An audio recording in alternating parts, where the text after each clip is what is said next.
اعوذ باللہ من الشیطان الرجیم بسم اللہ الرحمن الرحیم ان الذین کفروا سواء علیہم انذرتهم ام لم تنذرهم لا یؤمنون ختم اللہ علی قلوبہم وعلی سمعہم وعلی ابصارہم غشاوۃ ولہم عذاب عظیم۔ جن لوگوں نے ان باتوں کو تسلیم کرنے سے انکار کر دیا ان کے لیے یکساں ہیں، خواہ آپ انہیں ڈرائیں یا نہ ڈرائیں، بہرحال وہ ایمان لانے والے نہیں ہیں۔ اللہ نے ان کے دلوں اور ان کے کانوں پر مہر لگا دی ہے اور ان کی آنکھوں پر پردہ پڑ گیا ہے، وہ سخت سزا کے مستحق ہیں۔ گزشتہ درس میں ہم نے متقین کی صفات پڑھی تھی۔ یہ پہلا گروہ تھا انسانوں کا جس کا ذکر اللہ تعالی نے ابتدا میں کیا۔ اب انسانوں کے دوسرے گروہ کی بات ہو رہی ہے، اور وہ ہیں کافر لوگ جو دین اسلام کے دیے گئے عقائد کو ماننے سے انکار کرتے ہیں۔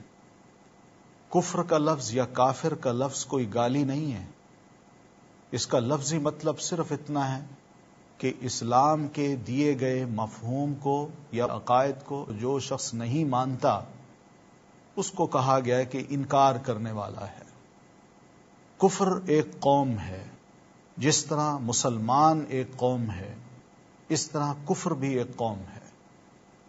اس قوم کے اپنے نظریات ہیں اور بے شمار نظریات ہیں۔ اللہ تعالی نے اس قوم کا ذکر بڑے مختصر انداز سے کیا ہے، اس لیے کہ جو دین کی بات کو مانتا ہی نہیں تو پھر اس کا ذکر مختصراً ہونا چاہیے۔ اس لیے مختصر بات کر کے یہ کہا کہ جن لوگوں نے ان باتوں کو جو گزر چکی ہیں ان کو ماننے سے انکار کر دیا، یہ نہیں مانتے، پڑھتے نہیں، اثر نہیں لیتے، ان کے لیے یکساں ہے کہ آپ خواہ ان کو ڈرائیں یا نہ ڈرائیں، وہ بہرحال ایمان لانے والے نہیں ہیں۔ اللہ نے ان کے دلوں پر مہر لگا دی اور ان کے کانوں پر مہر لگا دی ہے۔ یہ دوسرا گروہ ہے جس کا ذکر اللہ تعالیٰ قرآن مجید کی ابتدا میں کر رہے ہیں۔ اب اس گروہ کے بعد ایک تیسرے گروہ کا ذکر آئے گا جو منافقین کا ہے۔ انسانوں میں شروع سے لے کر اب تک اور قیامت تک یہی تین گروہ ہی رہے ہیں، رہ رہے ہیں اور رہیں گے، اور تینوں گروہوں کے نظریات ہیں، اپنے اپنے اعمال ہیں۔ ان کے اعمال کی بنیاد پہ ایک منصف انسان موازنہ کر سکتا ہے کہ جو مسائل اس کی معاشرتی زندگی میں ہیں ان کا بہتر حل اسے کس گروہ میں ملتا ہے۔ اس لیے اللہ تعالیٰ نے ابتدا میں ہی ان کا ذکر کر کے تینوں گروہوں کا ایک عقل مند انسان کے لیے راہ متعین کرنا آسان بنا دیا ہے۔ وہ چاہے تو اپنے آپ کو متقین میں لے آئے، چاہے تو اس کا کھل کے انکار کر دے، اور چاہے تو منافق بن کے رہے۔ تو اب دوسرے گروہ کی بات کی کہ ان الذین کفروا، جن لوگوں نے ان باتوں کو تسلیم کرنے سے انکار کر دیا، سواء علیہم، معاملہ بالکل برابر ہے۔ حالات ان کے ایسے ہیں کہ اانذرتہم ام لم تنذرہم لا یؤمنون، خواہ آپ ان کو ڈرائیں یا نہ ڈرائیں۔ ڈرانے سے مراد یہ ہے کہ جو وہ عمل کر رہے ہیں ان کے نتائج جو بھیانک ان کو پیش آئیں گے ان سے آپ آگاہ کریں، یا ان کو یہ بتائیں کہ روز جزا کو آپ نے رب کے حضور حساب کتاب دینا ہے، بڑا کڑا حساب ہوگا۔ یہ دونوں باتیں آپ اگر انہیں کہیں یا نہ کہیں، لا یؤمنون، وہ ایمان نہیں لائیں گے، نہیں مانیں گے۔ وجہ کیا ہے کہ کفر جو ان کے ہاں راسخ ہو چکا ہے اس کا نتیجہ اب یہی ہے کہ ختم اللہ علی قلوبہم، اللہ نے ان کے دلوں پر مہر لگا دی ہے، سیل کر دیا ان کے دلوں کو۔ اور جب کسی چیز کو سیل کیا جاتا ہے تو اس کے کوئی باہر کی چیز اندر نہیں جاتی اور اندر کی چیز باہر نہیں آتی، گویا کہ باہر کا ایمان ان کے دل میں نہیں جائے گا اور اندر کا کفر ان کے دل سے باہر نہیں نکلے گا۔ ختم اللہ، اور پھر دلوں پر اور سماعت پر دونوں جگہوں پر اللہ نے مہر لگا دی، سیل کر دی کہ نہ ایسی بات سن سکیں، نہ ایسی بات کا اثر وہ اپنے دلوں پر لے سکیں۔ وعلی ابصارہم غشاوہ، اور ان کی آنکھوں پہ پردہ ہے۔ دیکھ رہے ہیں کہ محمد الرسول اللہ یا مسلمان یا اہل ایمان کیا کہتے ہیں، کیا کرتے ہیں، لیکن اپنی آنکھوں پہ پردہ چڑھا کے وہ کفر کی راہ پہ چل رہے ہیں۔ وَلَهُمْ عَذَابٌ عَظِيمٌ، ایسے لوگوں کے لیے بڑا عذاب ہوگا۔ کیوں؟ کہ انہوں نے جو سختی اختیار کی کفر میں، اور پھر یہ رویہ اختیار کیا کہ اپنے آپ کو دین سے دور رکھا اور دین کی مخالفت کی، اس بنیاد پہ ان کو بڑی سخت سزا سے دوچار ہونا پڑے گا۔ اب تیسرے گروہ کی بات کی، وَمِنَ النَّاسِ، لوگوں میں کچھ لوگ ایسے ہیں جو کہتے ہیں کہ ہم اللہ پر اور آخرت کے دن پر ایمان لائے ہیں، وَمَا هُمْ بِمُؤْمِنِينَ، حالانکہ وہ ایمان نہیں لائے۔ کیوں؟ اس لیے کہ ان کا کہنا کچھ ہے مگر ان کا عمل کچھ ہے، ان کے دل میں کچھ ہے اور زبان پہ کچھ ہے۔ ایسی پالیسی کو یا ایسے رویے کو نفاق کہا جاتا ہے، اور نفاق کا لفظ نفق سے ہے۔ عربی زبان میں نفق ٹنل کو کہتے ہیں جس کے دونوں طرف سوراخ ہوں۔ منافق آدمی بالکل بیچ میں ہوتا ہے، اس کو جب یہ محسوس ہوتا ہے کہ ادھر سے خطرہ ہے تو وہ دوسری طرف نکل جاتا ہے، اور جب یہ محسوس ہوتا ہے کہ ادھر سے کوئی بات کہی جا رہی ہے تو اپنا راستہ دوسرا بنا لیتا ہے۔ یعنی کہنا کچھ اور کرنا کچھ، اندر کچھ اور باہر کچھ۔ اللہ تعالیٰ تو اس کیفیت کو جانتے ہیں، اس لیے اللہ نے کہہ دیا وَمَا هُمْ بِمُؤْمِنِينَ، وہ ایمان نہیں لائے، بلکہ اپنے اس رویے سے یخادعون اللہ والذین آمنوا، وہ اللہ اور اہل ایمان کو دھوکہ دے رہے ہیں۔ وما یخدعون الا انفسهم، حقیقت میں وہ اپنے آپ کو ہی دھوکہ دے رہے ہیں۔ وما یشعرون، اور انہیں اس بات کا شعور نہیں ہے۔ اہل ایمان کو اللہ کو دھوکہ دینا، اللہ کو یہ باور کرانا اللہ ہم تو زبانی طور پر جو کہہ رہے ہیں تو اسی کو ہی مان لے، لیکن وہ شاید سمجھتے ہیں کہ اللہ ان کے دلوں کی کیفیت کو نہیں جانتا ہے۔ مومنوں کو دھوکہ دے رہے ہیں کہ ہم تو تمہارے ساتھ ہیں، ہم بھی مومن ہیں، لیکن ان کے عمل ایمان کے خلاف ہے۔ یہ رویے سارے کے سارے اصل میں خود اپنے آپ کو دھوکے میں ڈالنے والی بات ہے، جس کا انسان کو اس وقت شعور نہیں ہوتا جبکہ وہ یہ رویہ اپنا رہا ہوتا ہے۔ یہ تو نتائج بتاتے ہیں کہ ایک انسان اس رویے کو اپنانے کے بعد انسانی معاشرے میں لوگوں کے نزدیک کیا مقام رکھتا ہے۔ فی قلوبہم مرض، ان کے دلوں میں بیماری ہے، یہی نفاق کی، کہ کھل کے سامنے نہیں آنا چاہتے۔ فزادہم اللہ مرضا، تو اللہ ان کی اس بیماری کو مزید بڑھاتا ہے۔ وَلَهُمْ عَذَابٌ عَلِيمٌ بِمَا كَانُوا يَكْذِبُونَ، یہ جو جھوٹ بولتے ہیں اس کی پاداش میں ان کے لیے دردناک سزا ہے۔ زبان سے کچھ اور اندر سے کچھ۔ وَإِذَا قِيلَ لَهُمْ لَا تُفْسِدُوا فِي الْأَرْضِ، اور جب انہیں کہا جاتا ہے کہ زمین میں فساد مت کرو، قالوا، تو جواب میں کہتے ہیں انما نحن مصلحون، ہم تو مصلح لوگ ہیں، ہم تو ریفارمر ہیں، ہم تو اصلاح کرنے کے لیے آئے ہیں۔ معیارات بدل جاتے ہیں، کسی بھی معاشرے کے اخلاق کو، ان کے اصولوں کو، ان کے قوانین کو بگاڑنا، اس کا نام ہے فساد فی الارض۔ اور جب کوئی معاشرہ اخلاقی اعتبار سے آگے بڑھ رہا ہو، بہتر ہو رہا ہو، اصول وہاں پنپ رہے ہوں جو انسانوں کے فطری اصول ہیں، اور انسانی قوانین انسانوں کو سیدھی راہ پہ چلا رہے ہوں، وہاں اس قسم کے لوگ آ جائیں اور ان اخلاقیات کو، اصولوں کو اور قوانین کو پامال کر دیں، تو ایسے موقع پر جب انہیں کہا جائے بھائی یہ تو فساد فی الارض ہے، تو وہ کہتے ہیں نہیں، انما نحن مصلحون، ہم تو مصلح ہیں، یعنی ہم جو تبدیلی لا رہے ہیں یہ تو معاشرے کو ریفارم کرنے والی بات ہے، معاشرے کی اصلاح کی بات ہے۔ معیارات بدل جاتے ہیں کہ ایک چور انسان اپنے آپ کو بڑا مصلح کہے، ایک کرپٹ انسان اپنے آپ کو یہ کہے کہ میں مصلح ہوں، ایک وہ شخص جو دل میں کچھ ہے اور باہر سے کچھ، وہ یہ کہے کہ میں بڑا مصلح ہوں۔ قرآن کہتا ہے الا انہم ہم المفسدون، لوگوں یاد رکھنا، خبردار، یہ تنبیہ کا کلمہ ہے، خبردار یاد رکھنا، انہم ہم المفسدون، یہی وہ لوگ ہیں جو فسادی ہیں، ولکن لا یشعرون، مگر یہ شعور نہیں رکھتے۔ ان کو شعور نہیں ہے کہ اس فساد کے نتائج کیا ہوں گے، معاشرہ کس ڈگر پہ جا اترے گا اور لوگوں میں کتنا بگاڑ آ جائے گا۔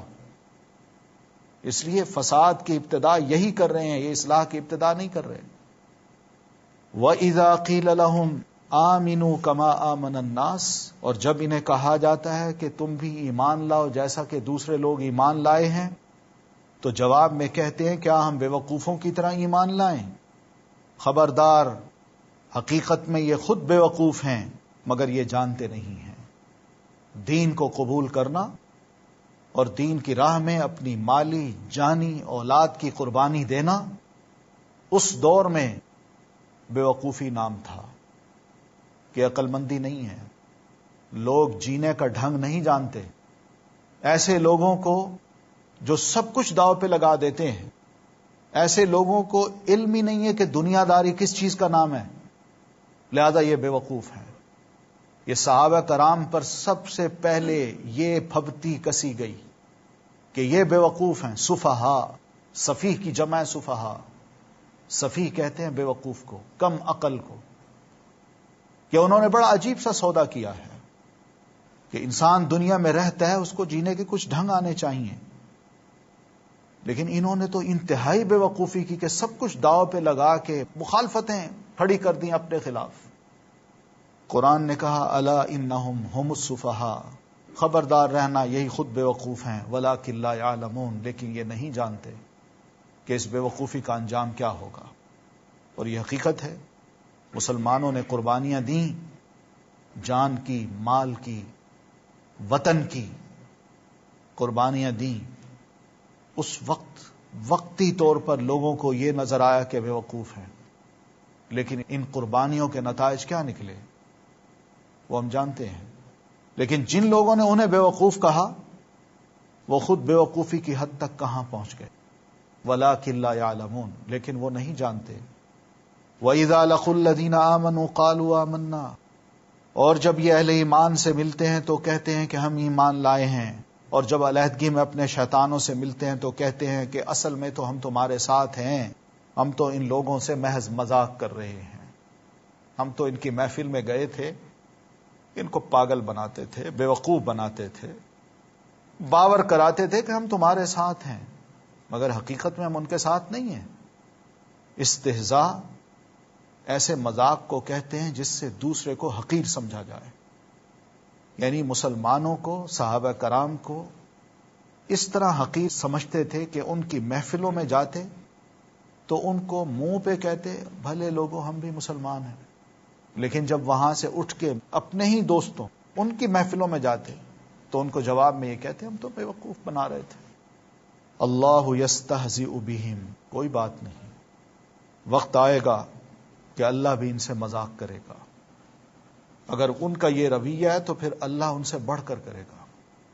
وَيَمُدُّهُمْ فِي طُغْيَانِهِمْ يَعْمَهُونَ، وہ ان کی رسی دراز کیے جاتا ہے اور یہ اپنی سرکشی میں اندھوں کی طرح بھٹکتے چلے جاتے ہیں۔ رسی جب کوئی دراز کرتا ہے تو رسی کا سرا اس کے ہاتھ میں ہوتا ہے۔ رسی دراز کرنے کا یہ مطلب نہیں ہوتا کہ رسی ہاتھ سے چھوڑ دی، نہیں، رسی کا سرا اس کے ہاتھ میں ہوتا ہے، اور یہ سمجھتے ہیں کہ شاید ہمارے عمل کچھ ایسے ہیں کہ اگر غلط ہوتے تو اللہ ہمیں سزا دیتا۔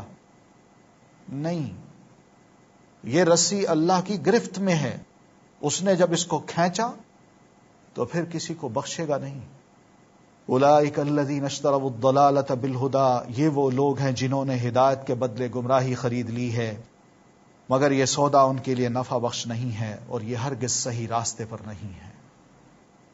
ہدایت اللہ کے رسول لائے، دین ہدایت کا نام ہے، واضح باتوں کا نام ہے، اندر باہر سے ایک ہونے کا نام ہے۔ اس چیز کو اپنانے کی بجائے وہ پالیسی یا وہ رویے اختیار کرنے کے دوسرا بھی اس کے بارے میں شک کرے، دوسرا اعتماد نہ کرے، یہ تو دین کو بدنام کرنے والی بات ہے۔ اس رویے کو کون انسان پسند کرتا ہے؟ یہ تو گمراہی کا راستہ ہے۔ اس لیے جو صاف ستھرا راستہ ہے اس کو انسان چھوڑ دے اور ایسے راستے کو اپنائے جس کو وہ سمجھتا ہے کہ شاید یہ کامیابی کا راستہ ہے، نہیں، یہ ضلالت کا راستہ ہے، اس سے کوئی بندہ نہ غیر نہ اپنا اعتماد کرتا ہے. لہذا یہ تجارت، یہ سودا جو انہوں نے کیا ہے اللہ کے ساتھ، رسول کے ساتھ، یہ بڑا گھاٹے کا سودا ہے. مثلہم کمثل الذی استوقد نارا، ان کی مثال ایسی ہے جیسے ایک شخص نے آگ روشن کی، اور جب اس نے سارے ماحول کو روشن کر دیا تو اللہ نے ان کا نور بصارت سلب کر لیا اور انہیں اس حال میں چھوڑ دیا کہ تاریکیوں میں انہیں کچھ اور نظر نہیں آتا. یہ کیا چیز ہے کہ ان کی مثال ایسی ہے جیسے کسی نے آگ روشن کی، اندھیرا ہوتا ہے، تاریکیاں ہیں، اسلام کی روشنی وہاں آئی. فلما اضاءت ما حولہ، جب اسلام نے اپنی روشنی سے اپنے ماحول کو روشن کر دیا تو جن خوش قسمتوں کے حق میں، جن خوش قسمتوں کے نصیب میں یہ بات لکھی تھی کہ وہ اسلام کو قبول کریں اور اللہ کے رسول کے ہاتھ پہ ہاتھ رکھ کے آپ کی بیعت اختیار کر لیں، انہوں نے تو یہ کام کر ڈالا. لیکن یہ بدبخت کچھ ایسے ٹھہرے کہ انہوں نے بجائے اس کے کہ اس روشنی سے فائدہ اٹھاتے، ذهب اللہ بنورہم، انہوں نے اپنی آنکھیں بند کر لی، ڈر گئے کہ اس روشنی کو اگر ہم نے پا لیا، اختیار کر لیا تو بڑے مصائب کو، بڑی مشکلات کو، بڑی مصیبتوں کو دیکھنا پڑے گا، زلزلے آئیں گے، ہلاوے آئیں گے. لہذا اس روشنی کو ہم برداشت نہیں کر سکتے. ذهب اللہ بنورہم وترکہم فی ظلمات، اور اندھیروں میں ہی ان کو چھوڑ دیا. لا یبصرون، جس میں وہ اب دیکھ نہیں پاتے کہ محمد الرسول اللہ صلی اللہ علیہ وسلم کی ذات گرامی ان کے درمیان ہے، امین اور صادق جو کہلاتی تھی، اور آج اللہ کا نبی ہے، رسول ہے. اس کے عمل، اس کی زندگی کا ایک ایک لمحہ ان کے سامنے ہے. اور جو صحابہ، جو مسلمان ان کو مان رہے ہیں، ان کے رویے بھی ان کے سامنے ہیں. کیا تبدیلیاں آئی ہیں ان لوگوں میں، یہ سب کچھ دیکھ رہے ہیں، مگر دیکھتی آنکھوں سے فائدہ نہیں اٹھا رہے. اللہ کسی کو آنکھیں دے، دل دے، دماغ دے، اس کا صحیح استعمال نہ کرے تو یہ اندھا پن ہے، بہرا پن ہے، گنگا پن ہے. اس لیے یہ بات فرمائی صم بکم عمی فہم لا یرجعون، یہ بہرے ہیں، گنگے ہیں، اندھے ہیں، یہ اب نہیں پلٹیں گے، یہ اسی رویے پر ہی چلتے رہیں گے. او کصیب من السماء، یا پھر ان کی مثال یوں سمجھو کہ آسمان سے زور کی بارش ہو رہی ہے اور اس کے ساتھ اندھیری گھٹا اور کڑک اور چمک بھی ہے. یہ بجلی کے کڑاکے سن کر اپنی جانوں کے خوف سے کانوں میں انگلیاں ڈال لیتے ہیں. واللہ محیط بالکافرین، اور اللہ ان منکرین حق کو ہر طرف سے گھیرے میں لیے ہوئے ہے. یعنی یہ لوگ کیا سمجھتے ہیں کہ اسلام کی موسلا دھار بارش، وحی کا اترنا، قرآن کا اترنا، اور اس میں جو خیر و برکات ہے وہ نازل ہونا، یہ گویا کہ مسلسل موسلا دھار ایک بارش ہے جو اللہ نے رحمت کے طور پر مسلمانوں کے لیے نازل کی. لیکن مسلمان جب اس پر عمل کرنے لگے تو انہوں نے دور سے کھڑے ہو کے یہ دیکھا کہ فیہ ظلمات و رعد و برق، کہ اسلام کو اختیار کرنے سے بڑی مشکلات برداشت کرنا پڑتی ہیں، بڑی جانوں کو قربان کروانا پڑتا ہے، مائیگریشن کرنا پڑتی ہے، اپنے مال متاع تجارت تک کو ترک کرنا پڑتا ہے، اور بڑی بڑی مخالفتیں مول لینا پڑتی ہیں، شہادتیں ہوتی ہیں. تو اس صورت میں یجعلون اصابعہم فی آذانہم، یہ لوگ اپنی انگلیوں کو کانوں میں ڈال لیتے ہیں، حذر الموت، کہ یہ جو کڑک ہے یہ ہمارے لیے ناقابل برداشت ہے، کہیں ایسا نہ ہو کہ ہم مر جائیں، اس سے بچو، اس کے قریب تک نہ جاؤ، اس کی آواز تک نہ سنو. واللہ محیط بالکافرین، مگر یہ جائیں گے کہاں؟ ایسے منکرین حق کو اللہ تعالیٰ تو ہر طرف سے گھیرے میں لیے ہوئے ہیں. اگر یہ مسلمانوں کے ساتھ مل کر ان خطرات کو آج مول نہیں لے رہے تو وہ کیا سمجھتے ہیں کہ اللہ تعالیٰ ان کو کسی خطرے میں نہیں ڈالے گا، یا وہ خود کسی خطرے میں نہیں آئیں گے؟ ضرور آئیں گے. یکاد البرق یخطف ابصارہم چمک سے ان کی حالت یہ ہو رہی ہے کہ گویا عنقریب بجلی ان کی بصارت اچک لے جائے گی. دین اسلام کی چمک، اس کی روشنی، اس سے ان کی اپنی حالت یہ ہو رہی ہے کہ انہیں یوں لگتا ہے جیسے ہماری آنکھیں موند لی جائیں گی، ہماری بصارت چلی جائے گی، یعنی ہم برداشت نہیں کر سکتے. کلما اضاء لهم مشوا فیہ، جب ذرا کچھ روشنی انہیں محسوس ہوتی ہے تو اس میں کچھ دیر چل لیتے ہیں. رویہ ہے نا کہ اسلام میں کہیں ان کو روشنی نظر آتی ہے کہ اس روشنی سے ہم فائدہ اٹھا سکتے ہیں یا ہمارے لیے مفید ہے، تو پھر اسلام کے ساتھ چل پڑتے ہیں.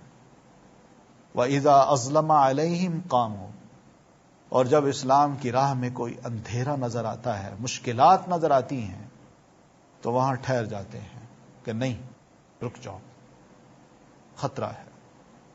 وَلَوْ شَاءَ اللَّهُ لَذَهَبَ بِسَمْعِهِمْ وَأَبْصَارِهِمْ، اگر اللہ چاہتا تو ان کی سماعت اور بصارت بالکل ہی سلب کر لیتا.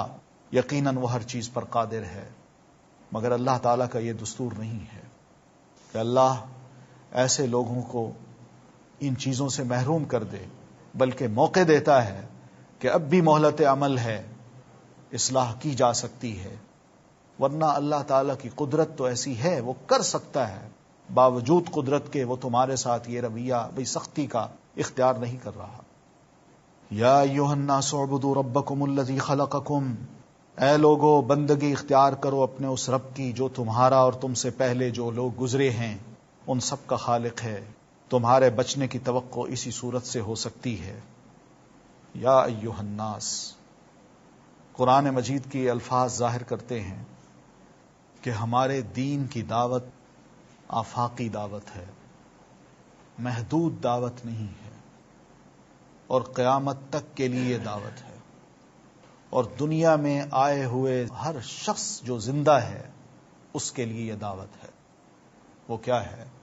اعبدوا ربکم، کہ تم سب اپنے رب کی عبادت کرو. کیوں کریں؟ الذی خلقکم، اس لیے کہ اس نے تمہیں پیدا کیا ہے. جو خالق ہے اس کی عبادت کرنی چاہیے. جو مخلوق ہے، خود پیدا کیا گیا ہے، اس کی عبادت کیسے کی جا سکتی ہے؟ کیا اللہ کے علاوہ دنیا کی ہر چیز، کائنات کی ہر چیز مخلوق نہیں؟ تو مخلوق کی عبادت کیسے کی جا سکتی ہے؟ بلکہ اس کی جا سکتی ہے جو خالق ہے، اس کا حق بنتا ہے. اور پھر اس نے ہمیں نہیں، والذین من قبلکم، ہم سے پہلے جو ہمارے آباء و اجداد تھے، آدم علیہ الصلوۃ والتسلیم تک، ان سب کا خالق بھی وہی ہے. ان کو کسی اور نے پیدا نہیں کیا تھا. جب انہوں نے اللہ کی عبادت کی تو تم سے بھی یہی تقاضا کیا جا رہا ہے کہ اپنے اس رب کی عبادت کرو جو تمہارا خالق ہے. کیوں؟ لعلکم تتقون، اس طرح ہو سکتا ہے کہ تم بچ جاؤ اللہ کی سزا سے، اور پھر یہ بھی ہو سکتا ہے کہ تمہارے اندر تقوی پیدا ہو، خدا خوفی پیدا ہوگی، رب سے جڑ جاؤ گے، اس کی عبادت کرنے لگو گے، اس سے اپنے رابطوں کو، اپنے سلسلوں کو مضبوط کرو گے، تو تمہارے اندر خدا خوفی کی کیفیت پیدا ہوگی، تم اللہ کی نافرمانی سے بچتے رہو گے. والذی جعل لکم الارض فراشا والسماء بناء، وہی تو ہے جس نے تمہارے لیے زمین کا فرش بچھایا، آسمان کی چھت بنائی، اوپر سے پانی برسایا، اور اس کے ذریعے سے ہر طرح کی پیداوار نکال کر تمہارے لیے رزق بہم پہنچایا. بس جب تم یہ جانتے ہو تو دوسروں کو اللہ کا مد مقابل مت ٹھہراؤ. اللہ نے اپنی قدرت، اپنی خالقیت کا اظہار ایک اور انداز سے کیا ہے کہ ذرا انسان غور کرے کہ جس زمین پہ وہ بستا ہے، یہ زمین ہے تو گول، مگر اللہ نے جب اس کو بنایا ہے اور پھیلایا ہے تو یوں لگتی ہے جیسے اسپاٹ سی ہے، میدان ہے، ایک فرش سا ہے. جبکہ زمین اس فضا میں رول کر رہی ہے، گھوم رہی ہے، اور بڑی تیزی کے ساتھ. اس زمین پہ انسان کو اللہ نے قرار بخشا، فرش بنایا، اور پھر اوپر آسمان بنا دیا جس کو ایک چھت کی مانند بنایا ہے. اور چھت بھی ایسی کہ جس میں کوئی پلر نہیں. ملین سالوں سے یہ آسمان بغیر ستون کے اپنے مقام پہ کھڑا ہے. چھت کا تصور انسان کو پروٹیکشن دیتا ہے. کھلی جگہ اگر انسان رہے تو یوں محسوس ہوتا ہے جیسے وہ کسی خطرناک علاقے میں ہے، لیکن چھت جب اوپر بنتی ہے تو بندہ محسوس کرتا ہے شاید میں محفوظ ہوں۔ پھر آسمان سے پانی اتارا، پانی کو اتارنے کا انداز بھی دیکھیے، قطرہ قطرہ ٹپ ٹپ کر کے گرتا ہے، یکدم جیسے ڈیم کا منہ کھول دیا جاتا ہے۔ اللہ تعالیٰ نے اوپر سے اس طرح منہ نہیں کھولا، حالانکہ لاکھوں ٹن پانی ہوتا ہے وہ بادلوں میں، مگر برساتا ہے تو قطرہ قطرہ۔ پھر یہی پانی برس کے جب زمین کے اندر سینے کے اندر جاتا ہے تو پانی ایک ہے، فأخرج بہ، اسی پانی سے اللہ نکال دیتا ہے من الثمرات، مختلف قسم کے پھل جن کے ذائقے مختلف، رنگ مختلف۔ یہ سب کچھ کیا ہے؟ رزق لکم، تمہارے لیے رزق ہے۔ یہ وہ خالق ہے جس کے یہ کام ہے، کیا اس کا حق نہیں بنتا کہ صرف اسی کی عبادت کی جائے؟ لہذا فلا تجعلوا للہ اندادا، دھیان کرنا، تم یہ جانتے ہو تو دوسروں کو اللہ کے مد مقابل مت ٹھہرانا۔ سوچو تو صحیح، یہ آسمان کس نے بنایا؟ یہ کس نے زمین بنائی؟ دوسرا کیسے رب ہو سکتا ہے؟ دوسرا کیسے عبادت کا مستحق ہو سکتا ہے؟ وَإِن كُنتُمْ فِي رَيْبٍ مِّمَّا نَزَّلْنَا عَلَىٰ عَبْدِنَا، اور اگر تمہیں اس امر میں شک ہے کہ یہ کتاب جو ہم نے اپنے بندے پر اتاری ہے یہ ہماری ہے یا نہیں، تو اس کی مانند ایک ہی صورت بنا لاؤ، اپنے سارے ہم نواؤں کو بلا لو، ایک اللہ کو چھوڑ کر باقی جس جس کی چاہو مدد لے لو، اگر تم سچے ہو تو یہ کام کر کے دکھاؤ۔ لیکن اگر تم نے ایسا نہ کیا، اور یقیناً کبھی ایسا نہیں کر سکتے، تو ڈرو اس آگ سے جس کا ایندھن بنیں گے انسان اور پتھر، جو مہیا کی گئی ہے منکرین حق کے لیے۔ یہ اب دوسری بات ہے۔ قرآن نبی علیہ الصلاۃ والتسلیم پر اللہ نے نازل کیا، قرآن اللہ کا کلام ہے۔ اللہ کے رسول صلی اللہ علیہ وسلم پر جب نازل ہوا تو آپ نے اس کو بول کے تلاوت کر کے لوگوں کو سنایا، اور آپ نے جب اس کو سنایا تو لوگوں کو باور کرایا کہ یہ اللہ کا کلام ہے۔ لیکن جب آپ نے اپنی گفتگو فرمائی تو صاف کہہ دیا یہ اللہ کا کلام نہیں ہے۔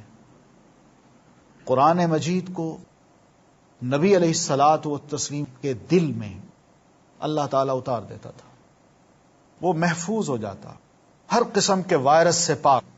اور جب رسول اللہ صلی اللہ علیہ وسلم اس کو بولتے تو نبی علیہ الصلاۃ والتسلیم صرف قرآن ہی بولتے تھے، اسی کی تلاوت کرتے تھے۔ اور اس ضمن میں قرآن مجید میں ہی اللہ تعالیٰ نے ضمانت دی ہے کہ شک کرنے کی ضرورت ہی نہیں کہ اس کے الفاظ میں کوئی ایک آدھ لفظ محمد الرسول اللہ کا شامل ہے، شک کرنے کی ضرورت نہیں۔ اس سے بڑھ کر قرآن مجید میں اور کیا ضمانت دی جا سکتی ہے کہ قرآن سارے کا سارا اللہ کا کلام ہے، اور اس میں کوئی لفظ بھی اللہ کے رسول صلی اللہ علیہ وسلم کا شامل نہیں یا جبریل علیہ السلام کا شامل نہیں۔ قرآن مجید میں ایک مقام پہ اللہ فرماتے ہیں وَلَوْ تَقَوَّلَ عَلَيْنَا بَعْضَ الْأَقَاوِيلِ لَأَخَذْنَا مِنْهُ بِالْيَمِينِ ثُمَّ لَقَطَعْنَا مِنْهُ الْوَتِينَ فَمَا مِنْكُمْ مِنْ أَحَدٍ عَنْهُ حَاجِزِينَ۔ اگر خدا نخواستہ یہ جبریل یا بقول بعض مفسرین محمد الرسول اللہ صلی اللہ علیہ وسلم، ان دونوں میں کوئی ایک آدھ بات اپنی طرف سے گھڑ کے قرآن میں شامل کر دیتے تو ہم پھر ان کو دائیں ہاتھ سے پکڑتے اور پھر اس کی شہرک کاٹ دیتے، اور تم میں کوئی ایسا نہ ہوتا جو آگے بڑھ کے ان کی مدد کر سکتا۔ گویا کہ یہ قرآن مجید سارے کا سارا آسمان سے نازل کردہ ہے، اللہ کا کلام ہے، اور پھر اس کلام کے بہت سے شواہد ہیں۔ اس کو اگر پڑھا جائے تو معلوم ہوتا ہے، یقین کی حد تک معلوم ہوتا ہے کہ محمد الرسول اللہ صلی اللہ علیہ وسلم کا یہ کلام نہیں ہے۔ آگے بہت سے شواہد آئیں گے جو ثبوت ہیں اس بات کے کہ واقعی محمد اللہ کے رسول ہے۔ لہذا یہ بات کہی کہ شک نہ کرو، اگر تمہیں شک ہے تو پھر اس شک کا ازالہ یوں بھی کر سکتے ہو کہ محمد الرسول اللہ نے بالفرض اگر بنایا ہے تو پھر تم بھی اس قسم کا ایک قرآن بنا کے لے آؤ۔ آپ اکیلے ہیں، آپ نے اکیلے نے بنایا ہے، تم سب مل جاؤ، مل کے بنا لو۔ اگر تم اپنے اس دعوے میں سچے ہو، لیکن حقیقت یہ کہ تمہارا الزام ہے، دعویٰ درست نہیں ہے۔ اور پھر اگر تم آج یہ نہیں کر سکتے کہ قرآن کا مد مقابل آج نہیں لا سکتے، تو یاد رکھنا ولن تفعلوا، قیامت تک تم قرآن کا مد مقابل نہیں لا سکو گے. کیونکہ آج جب قرآن اتر رہا ہے تو رسول کی مخالفت مخالفوں کے دلوں میں ہے. مخالفت کا ایک جذبہ ہے، مواقع ہیں، خود زبان آور لوگ ہیں، سب مواقع میسر ہیں. لہذا ان مواقع کے ہوتے ہوئے آج اگر قرآن کا مقابل لا سکتے ہو تو لاؤ. اگر آج تم قرآن کا مد مقابل نہیں لا سکے تو ولن تفعلوا، پھر قیامت تک نہیں لا سکو گے. لہذا بہتر یہ کہ اس کو مان لو، ورنہ فاتقوا النار، اس آگ سے ڈرو جس کا ایندھن لوگ، انسان اور پتھر ہوں گے.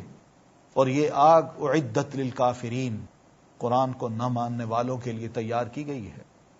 وبشر الذین آمنوا وعملوا الصالحات، اور اے پیغمبر جو لوگ اس کتاب پر ایمان لے آئیں اور اس کے مطابق اپنے عمل درست کر لیں، انہیں خوشخبری دے دیجئے کہ ان کے لیے ایسے باغات ہیں جن کے نیچے نہریں بہتی ہوں گی. ان باغوں کے پھل صورت میں دنیا کے پھلوں سے ملتے جلتے ہوں گے. جب کوئی پھل انہیں کھانے کو دیا جائے گا تو وہ کہیں گے کہ ایسے ہی پھل اس سے پہلے دنیا میں ہم کو دیے جاتے تھے.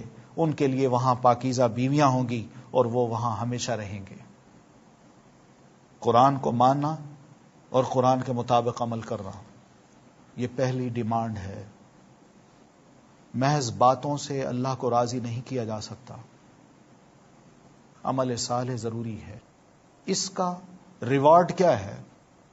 کہ باغات ہیں. ہر انسان کی خواہش ہے کہ اس کے پاس اچھا کھانا ہو، اچھی رہائش ہو، اچھی بیوی ہو، اور پھر یہ سب چیزیں ہمیشہ کے لیے ہوں. یہ دنیا میں تو نہیں ملیں گی، لیکن اللہ نے ان تمام چیزوں کو تیار کر رکھا ہے. اور کہاں؟ آخرت میں، کہ وہاں یہ سب چیزیں ہمیشہ کے لیے مل جائیں گی. تو ایسے لوگوں کو اللہ کے رسول آپ خوشخبری سنا دیجئے. قرآن کو ماننا اور قرآن کے مطابق عمل کرنا، یہی نجات کا اور ان تمام نعمتوں کے پانے کا ایک ریوارڈ ہے یا ایک ضمانت ہے جو مسلمانوں کو دی جا سکتی ہے. اقول قولی ھذا واستغفر اللہ لی ولکم ولسائر المسلمین برحمتک یا ارحم